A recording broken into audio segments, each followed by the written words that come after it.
అనేది ఎవరో ఒకళ్ళు అవుతారు. రాజ్యాధికారం ఎవరో వాళ్ళకి వస్తుంది, కానీ అది ప్రజాస్వామ్యంలో ఉంది, లేదా ప్రజాస్వామ్యం ఉండదు. రాజ్యాంగం అలా రచించబడింది. రాజ్యాంగం ప్రకారం ఎవరో ఒకళ్ళు ఓటు ఎక్కువ వచ్చిన వాళ్ళు, తక్కువ వచ్చిన వాళ్ళు ఓడిపోతారు, వచ్చిన వాళ్ళు గెలుస్తారు.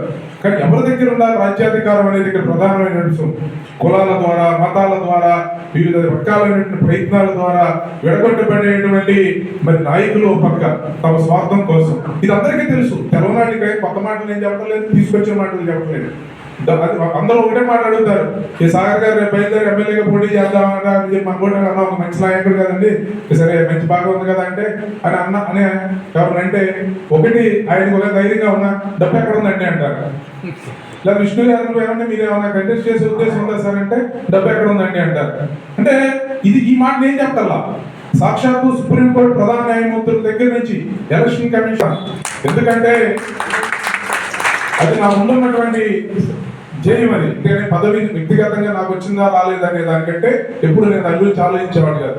కానీ డబ్బులు సంపాదించి ఆ డబ్బుతో అధికారాన్ని కొని మళ్ళా